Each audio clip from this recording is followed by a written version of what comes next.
اب ایک عقل ہے وہ توپ بھی بناتی ہے، جہاز بھی بناتی ہے اور پتہ نہیں کیا کچھ بناتی ہے. آپ اس عقل کو اہمیت دیتے ہیں جو عقل آپ کو دین اور حق کی رہنمائی کرتی ہے، اس کو آپ وہ درجہ نہیں دیتے. ارے باہر والوں کو دیکھو، چاند پہ چلے گئے، ان کو دیکھو جناب، وہ انہوں نے ہوائی جہاز بنا لیے، میزائل بنا لیے، یہ بنا لیا، وہ بنا لیا، ان کے لیے ہم بڑی باتیں کرتے ہیں. میں پوچھنا چاہتا ہوں، مجھے بتاؤ کہ اگر واقعی ان کی عقل درست ہے تو ان کو اللہ تعالی کے بارے میں کیوں یقین نہیں ہو رہا؟ وہ حق کے بارے میں کیوں نہیں آ رہے؟ پتہ چلا ان کی عقل حق کی طرف لے جانے والی نہیں ہے. بھلے انہوں نے ہوائی جہاز بنا لیے، کس نے دی عقل جس سے بنائے؟ اللہ کو کیوں نہیں پہچانتے؟ تو جو اللہ کو نہیں پہچان رہا، بتائیے وہ عقل سلیم ہے؟ نہیں، اس کا کیا فائدہ، وہ بیکار. وہ عقل جو آپ کو رب کی طرف لگا دے وہ زیادہ بہتر ہے. ہمیں اس بات کو سمجھنا چاہیے. آج بھی ہمارے بہت سے لوگ چھوٹی چھوٹی باتوں پر ایک دوسرے کے لیے فوراً، ابے تجھے سمجھ نہیں ہے، تو نہیں جانتا. ان کو پتہ ہونا چاہیے عقل وہی ہے جو آپ کو حق کی طرف لے جائے. عقل شریف بھی ہوتی ہے، عقل شریر بھی ہوتی ہے، یعنی اچھی بھی ہوتی ہے اور آواز نہیں آئی، بری بھی ہوتی ہے. جو عقل آپ کو بچائے، آپ کو اچھائی کی طرف لائے، آپ اسی کو پسند کریں گے یا جو آپ کو خطرے میں ڈالے اس کو پسند کریں گے؟ آپ خود فیصلہ کر لیں. اس پر مثنوی شریف میں مولانا روم رحمۃ اللہ علیہ سمجھاتے ہیں، ایماندار کی عقل کوتوال کی طرح ہے، وہ دل کے شہر کا پاسبان اور حاکم. کوتوال ہوتا ہے آج کل کمشنر کہہ لو آپ، یا جو بھی داروغہ جس کو کہتے ہو، شہر کا حکمران. وہ کہتے ہیں ایماندار کی عقل کوتوال کی طرح ہے، وہ دل کے شہر کا پاسبان اور حاکم ہے. وہ بلی کی طرح ہوشیار اور بیدار، اور چوہے کی طرح جو یعنی چور جو ہوتے ہیں وہ چوہے کی طرح سوراخ میں رہتے ہیں، بلی ہوشیار چوکنا. وہاں سے چوہا ہاتھ باہر نکالتا ہے جہاں بلی یا اس کی تصویر نہ ہو، اس کو پتا ہے باہر بلی بیٹھی ہے، وہ نکلتا نہیں ہے. بلی شیر کی طرح گرنے والی ہوتی ہے. ایماندار کی عقل بھی ایسے ہی ہے، اس کی چمک درندوں کی حاکم، اس کا شور چرندوں کا مانے. شہر چوروں سے بھرا ہوا ہے، ہوشیاری سے کام لے. فرما رہے ہیں کیا؟ یہ پوری بستیاں جو ہیں یہ چوروں سے بھر گئی، بروں سے بھر گئیں. تو جس طرح ہوشیار رہنا چاہیے اس طرح ہوشیار ہو کر رہ کہ تجھے کوئی بہکا نہ دے، تجھ پر اچانک کوئی حملہ نہ کر دے. حدیث شریف بیان کی جاتی ہے، نبی پاک صلی اللہ علیہ وآلہ وسلم کی خدمت میں ایک شخص کی نیکی، اس نے کوئی اچھائی کی، اس کی بہت تعریف کی گئی. آپ نے فرمایا وہ عقل کتنی رکھتا ہے؟ صحابہ نے عرض کی حضور ہم آپ کو اس کی نیکی کی تعریف کرتے ہیں، آپ اس کی عقل کے بارے میں پوچھ رہے ہیں.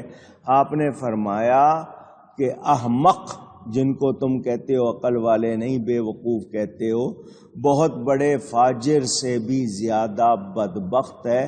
کل قیامت میں لوگ اسی عقل سے درجے پائیں گے جس عقل سے وہ نیکی کرتے ہیں. ایمان والی عقل. کون سی عقل؟ اونچی کہیے گا. درجے اسی سے. عقل مند کو اشارہ کافی، نہ سمجھ کو آپ جتنا کہتے رہو سمجھتا ہی نہیں.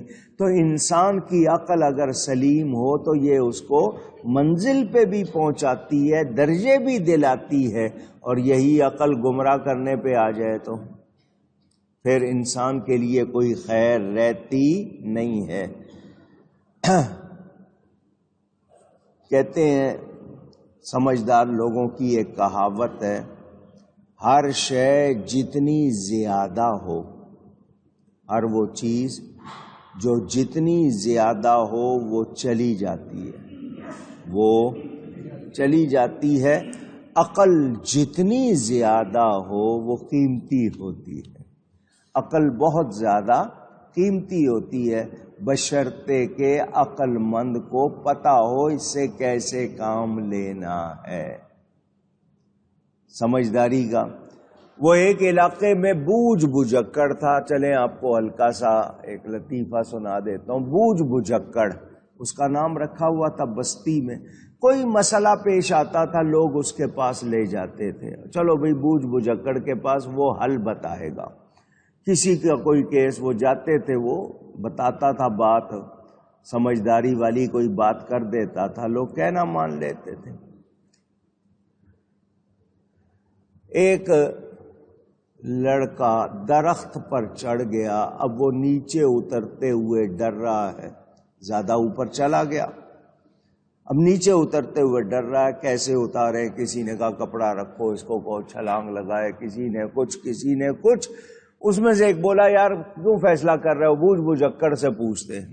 بوجھ بجکڑ کے پاس گئے، وہ آ گیا. اس نے لڑکے کو دیکھا، کہنے لگا اس کو رسی پھینکو. رسی پھینک دی. ان کا اس کو کہو اپنی کمر پہ باندھ دے. باندھ دی. کہا کھینچ لو. اب رسی کھینچی، وہ نیچے آیا، ہڈیاں ٹوٹ گئیں.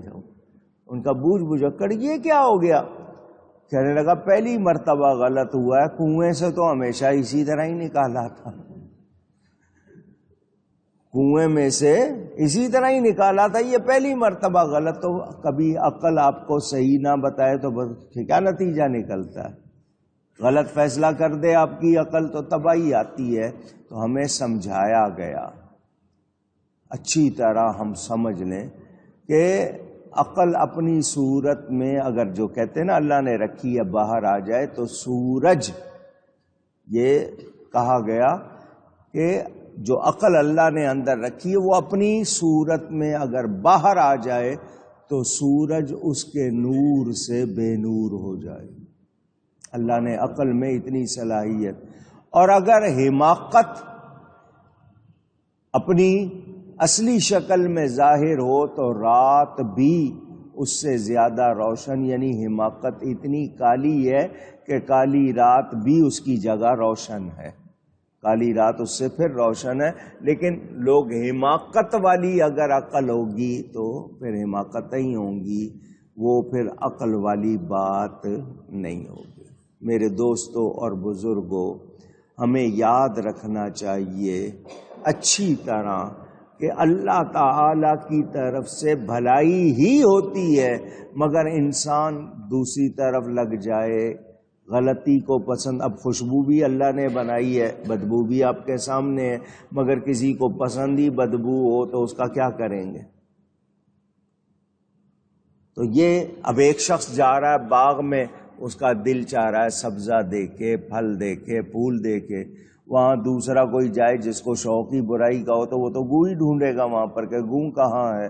تو یہ انسان اگر عقل کا صحیح استعمال نہ کرے تو پھر یہی عقل انسان کو بگاڑ دیتی ہے، برباد کر دیتی ہے. حضور نبی کریم صلی اللہ علیہ وسلم نے فرمایا وہ جو احمق ہے وہ ہمارا دشمن، اور یہ یاد رکھیں کہ وہ راہزن، غلط آپ کو راستے پہ ڈالنے والا. تو انسان کو صرف اسی کی دعا کرنی چاہیے، یا اللہ مجھے عقل دے تو عقل سلیم عطا فرما، میری عقل کو سلیم رکھ، سلامتی والی، وہ مجھے گمراہ نہ کریں۔ اور افلا تعقلون قرآن میں جگہ جگہ، تم عقل نہیں کرتے ہو تو ہمیں غور کرنا چاہیے، حق کو پہچاننا چاہیے۔ اب اللہ تعالی جس پر مہربانی کرے، جتنی مہربانی کرے، ہم اس کے لحاظ سے یہی کہیں گے کہ یہ اللہ والے ہیں جن کی عقلیں بہت اچھی، اللہ کی عطا سے وہ سلیم عقل والے، تو انہوں نے جو کیا ہمیں اس کی پیروی کرنی چاہیے یا نہیں؟ مگر ہم کہتے ہیں ہم تجربہ کریں گے، ہم خود رزلٹ دیکھیں گے کیا ہوتا ہے۔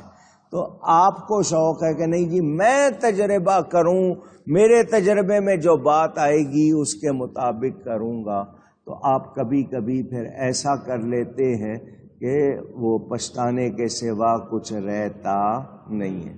میرے دوستوں اور بزرگوں، اب وہ لوگ شادی شدہ ہوں، غیر شادی شدہ ہوں، کہتے ہیں انسان کی عقل کام کرتی رہتی ہے جب تک کہ اس کی شادی نہیں ہو جاتی۔ لوگوں نے یہ بھی بات بنائی ہوئی ہے۔ تو شادی شدہ ہوں، غیر شادی شدہ ہوں، کم عمر ہوں، زیادہ عمر ہوں، اللہ جس کو جتنی چاہے عقل عطا فرما دے۔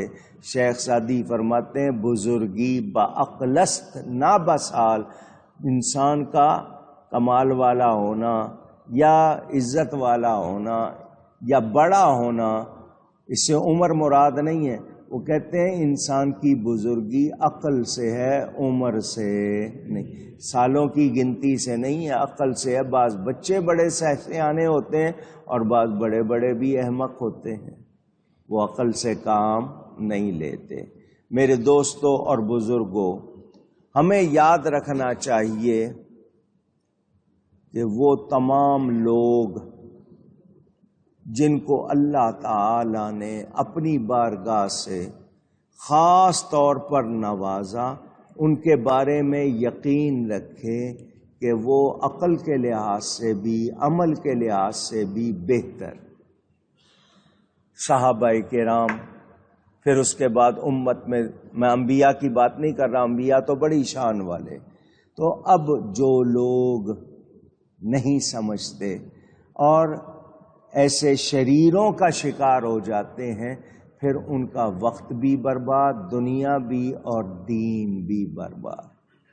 وہ لوگ کتنے چال باز ہوتے ہیں آپ کو سمجھ آتی نہیں، اور شیطان برے کام آپ کو سنوار کر دکھاتا ہے تاکہ آپ ان کو اچھا سمجھیں، پھر آپ اچھا سمجھنے لگتے لگتے برائی کی دلدل میں دھستے چلے جاتے ہیں۔